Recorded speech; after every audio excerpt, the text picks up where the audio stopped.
মাংস খোৱাৰ পিছত আপুনি তিনিটা বস্তু কেতিয়াও নাখাব, অন্যথা আপোনাৰ লাহে লাহে মৃত্যু পৰ্যন্ত হ'ব পাৰে। নাম্বাৰ 1 হৈছে গাখীৰ। আমি জানো যে মাংসত প্ৰচুৰ পৰিমাণে প্ৰটিন থাকে, ঠিক সেইদৰে গাখীৰতো প্ৰটিন থাকে।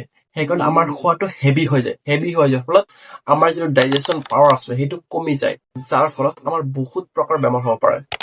2 নম্বৰ বস্তুটো হৈছে মধু। আমি জানো যে মধু বহুত গৰম হয়, সেইকাৰণে মাংস খোৱাৰ পিছত লগে লগে মধু খালে আমাৰ পেটত যিটো ডাইজেশ্যন পাৱাৰ আছে সেইটো কমি যায়।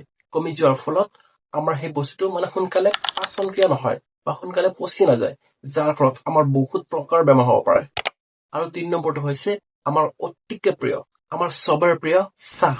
মাংস খোৱাৰ লগে লগে যদি আমি চাহ খাওঁ, চাহ খোৱাৰ ফলত চেম চিটুৱেশ্যনটো আমাৰ পেটৰ মাজত হয়। কাৰণ চাহ খোৱাৰ লগে লগে চাহ বস্তুটো আমাৰ পেটত গেছৰ সৃষ্টি কৰে। গেছৰ সৃষ্টি হোৱাৰ ফলত আমাৰ পেটত বহুত প্ৰকাৰ বেমাৰ সৃষ্টি হ'ব পাৰে। আমাৰ শৰীৰ সুস্থ সবল থাকিব হলে আমাৰ পচন ক্ৰিয়াটো বা পাচন ক্ৰিয়াটো অতিকে সক্ৰিয় হ'ব লাগিব। যদি সক্ৰিয় নহয় তেতিয়া আমাৰ পেটত বহুত প্ৰকাৰ বেমাৰ হ'ব পাৰে, যাৰ কাৰণে আপোনাৰ মৃত্যু পৰ্যন্ত হ'ব পাৰে। সেইকাৰণে মাংস খোৱাৰ পিছত এইকেইটা বস্তু সদায় মনত ৰাখিব, আৰু এনেকুৱা ভিডিঅ' পাবলৈ মোৰ পেজটো ফ'ল' কৰি ৰাখিব।